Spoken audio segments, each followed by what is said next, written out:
morning, Whitney. Here's to another episode of Whitney High School Live at Home Edition. To start us off, I would just like to announce that down below in our description box, we have an art submission form for all you artists out there who would like to be featured on our show or on our social media.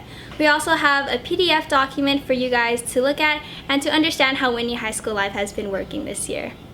To get on with the show, we have a Manalo's Merry Minute, so take it away, Jack. Welcome back, everybody, to the second episode of Manalo's Merry Minute, where we go over the merriest news in a minute or less. So let's get right to it. To start off the show, we have a story from Georgia, where many first responders and regular civilians work together in order to clear the streets from debris caused by Tropical Storm Eta that just recently hit the coast. The best part is, at the end of it all, they got treated to pizza by none other than Papa himself. That's right, Papa's Pizzeria treated them to pizza. I hope they enjoyed it, and good job, you guys. Next, there was a plane called Paws Across the Pacific that flew over 600 cats and dogs from Hawaii to the US mainland. Since the pandemic started, there has been a lot of overcrowding in shelters, and thanks to the Greater Good charity, they were able to plan this largest rescue plane in history. Last but not least, we have a story from Dipti Pathak, a physical therapy student who recently started collecting mobility equipment for local seniors in her area. She realized that many of them are deprived of this necessary equipment and began fundraising to collect and hopefully provide more for them in the future. Keep doing great things, Dipti. That's about it for today's episode of Manalo Merry Minute. Thank you guys for watching, and until the next time, stay merry. Peace out. Thank you, Jack, for that minute of just happy news. Now we have Girl Up Club reading out shoutouts for International Men's Day.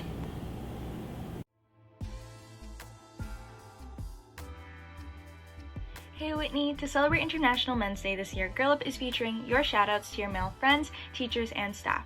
International Men's Day is an awareness day celebrated on November 19th that aims to promote the development of positive and responsible male leadership, bring attention to male-specific health issues, and combat discrimination against men in society, especially the issue of toxic masculinity. Now without further ado, let's start off with the shoutouts.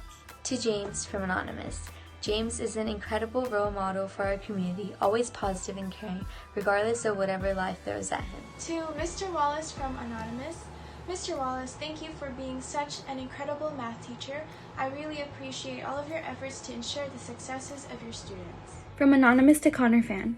Connor, you're a super fast swimmer, man, quite the legend, with unique frog toes. You keep being awesome, pal. Have a stellar day. From Anonymous to Justin Lee. Jay Lee, I'm so incredibly grateful for you. Thank you for everything, and thank you for dealing with me. Love you lots and lots and lots and lots, and you are my favorite person in the whole world, and you are always going to be my number one homie. You are such a wonderful and lovely and iconic and stunning person, and everyone needs a Justin in their life. Those are all the shoutouts we have for today, but make sure to check out our full-length video that comes out tomorrow on this channel. Thank you, Girl Up, for putting together those shoutouts for International Men's Day. And to continue on with our show, we have Reese featuring Spectrum Club with another makeup tutorial. Hey everyone, welcome back to another Blink Does My Voiceover. Coming to you from the closet, we have a Spectrum takeover. Today, we are going to be doing Pride-inspired makeup looks. Whoa, another transition? In honor of all the amazing transitions in this video, it is only right for us to start with the transgender pride flag. Let's start off with the basics. What does it mean to be transgender? People in the transgender community have a gender identity that differs from the one they were assigned at birth. They often experience gender dysphoria since they were born into a body with which they do not identify with. Male to female and female to male are often portrayed and shown in media. However, some folks in the non-binary community identify with the term transgender. Not all non-binary people like to use the term trans, however, some do prefer it. If you want to be a good ally, or just show support for the trans community, in general, it can be as simple as putting your pronouns in your bio and trying to normalize it. Interesting fact, one of the first people to take part in the Stonewall riots, Marsha P. Johnson, identified as transgender herself.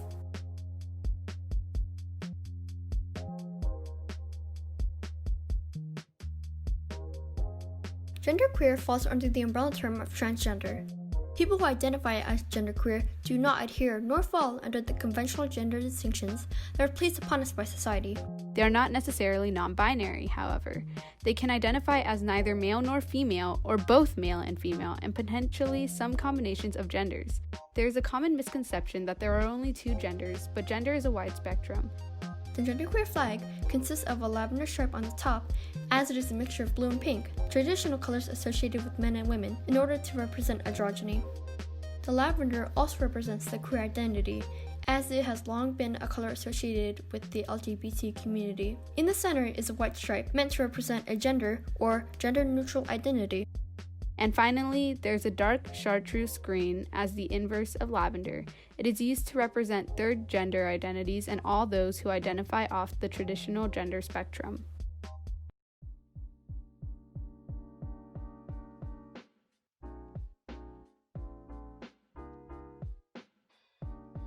Bisexual is the attraction to two or more genders. Most people assume that this means that bisexual people are never attracted to non-binary people, or that they completely discount trans people. However, these are both false. Some people do use it to mean they only like girls and boys. However, it varies from person to person, and there is no universal definition. Someone who is bisexual may be attracted to non-binary people and boys, but not girls. Pansexual falls under the umbrella term of bisexual. Some people have the misconception that they are the same, or undermine or discredit the other. However, they are both different. Pansexuality is the attraction or potential attraction to people of all genders, binary or not. Some people who identify as pansexual have a preference towards certain groups, but some also genuinely don't care.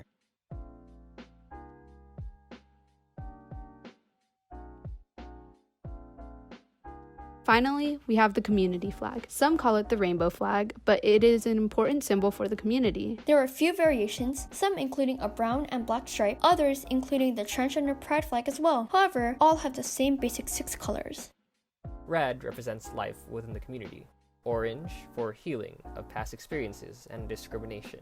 Yellow for sunlight and the future we long for. Green for nature and showing we are just like everyone else. Blue for magic, art, and the beauty of the community. And violet for serenity and spirit. Many people see us as different, a set group that differs from what society views as normal. But when we think about it, is there really a normal? Underneath the makeup and any facade we build up, we are all the same. Some people feel as though they cannot understand the community because we differ from what they believe to be normal. But in truth, we are normal. We are just like everyone else. We feel the same way as you do. We think the same way as you do. And in the end, we love the same way. If there's anything we have learned from being members and allies of the community, it is acceptance. We are human. Thank you, Reese and Spectrum Club, for another great segment. Just a reminder, we do have class meetings today during lunch, so don't forget to sign into your class Google Meets. Before we get into our Thanksgiving special, we have ASB with their Week of Thanks shoutouts. Take it away, ASB. From Alexandra Huerta to Catherine Chung, I'm really glad we met during PE in 7th grade, as it's always a blast talking with you and having you around. You're a great friend, and I hope you have a wonderful day. To Ashreya from Mita. Hi girlie, you've been there since day one and I couldn't be more thankful. Next is from Aaron to the Bagel Bunch. Hey guys, wanted to thank you for being the best friends a girl could ever ask for. Love you. Next is from Ahil to Kaden Rafdin. I love you.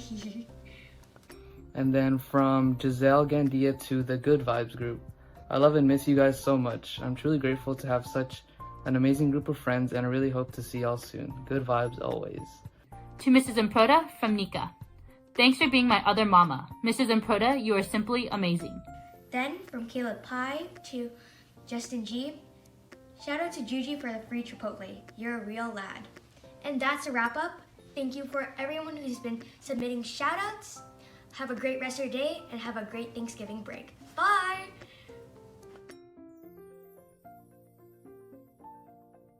Thank you, ASB, and for everyone who sent in their shoutouts for Whitney's Week of Thanks. To finish off our show before Thanksgiving break, we wanted to give you guys a Thanksgiving special featuring Thanksgiving facts, Mapa's Munchies, and Cooking with Eli. Enjoy, guys! What's up, guys? Since next week is Thanksgiving, here's some quick Thanksgiving facts in a minute. Let's go. The first official declaration of a national Thanksgiving holiday happened in 1863, when President Abraham Lincoln declared an annual Thanksgiving celebration on the final Thursday in November. The biggest supporter of this declaration was Mary Had a Little Lamb author and abolitionist Sarah Josepha Hale. In 1953, Swanson and Sons were left with 260 tons of extra frozen birds after Thanksgiving. As a solution, they ordered 5,000 aluminum trays and eventually made what became the first TV dinners of America. In 1963, John F. Kennedy was the first president to spare a turkey's life. However, the tradition of pardoning turkeys started with George H.W. Bush in 1989. In 1926, President Calvin Coolidge received a live raccoon as a Thanksgiving gift. It was supposed to be for dinner, but instead was adopted into the White House wild animal family that included a black bear, a wallaby, and a pygmy hippo. In 1939, President Franklin Delano Roosevelt decided that Thanksgiving would be celebrated a week earlier due to concerns of the Christmas shopping season being cut short by a late Thanksgiving. The decision remained controversial and polarizing until Congress officially moved Thanksgiving back to the fourth Thursday of November in 1941. That's all the time we have for today. Hope you guys enjoyed the video and see you guys next time. Hey guys, it's Mapa's Munchies, and today I'm going to be showing you how to cook a ribeye steak in less than a minute. Let's go. First things first, make sure the ribeye is dry before cooking, so pat it down. You don't gotta be shy with the oil, so drizzle it all over your cast iron so that it covers the whole bottom. And don't forget, put at medium-high heat. Next, season your ribeye with salt and pepper and make sure both sides are covered equally. When the pan is ripping hot, slowly lay down your steak and it should make a sizzling sound. Sear 2 to 3 minutes on one side, then flip and sear for another 2 to 3 minutes. When the last side is searing, add thyme, butter, and 3 garlic cloves to the cast iron. Then you can turn off the heat, but the next part is crucial. Baste your steak. Lastly, let it rest for 3 to 5 minutes and cut accordingly.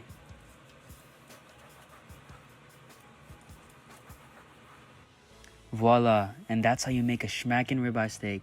Thank you guys for watching. Make sure to leave suggestions on what you want to see next on Mapa's Munchies. Peace. Hey guys, welcome back to another episode of Cooking with Eli, and today I'm going to be teaching you how to use your can of Spam in a different way. Well then, let's get started. So today I'm going to be teaching you how to make Spam fries. And the first thing you want to do is take the Spam out of the can, of course. Then you want to cut the Spam into strips. After you cut your Spam into strips, then you want to place it into a bowl of 1 to 2 eggs, beaten, of course. Once your Spam strips have been soaked in the eggs, then you want to coat it in a layer of flour.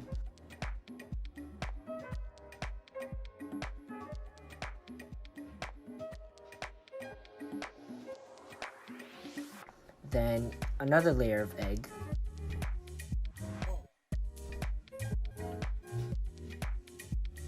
And then Japanese breadcrumbs. You can always add extra breadcrumbs for a little bit of extra crunch. Once your strips have been coated thoroughly with the breadcrumbs, then you want to throw it into a pot of hot oil, which you already heated up, and fry it till golden brown. You want to make sure that you're really careful when you throw in the Spam so that the hot oil does not splash back onto you. Once the Spam has been fried golden brown, then you take them out, place them in a bowl, and you're ready to eat them. Wow, look at that. Yum! Cheese!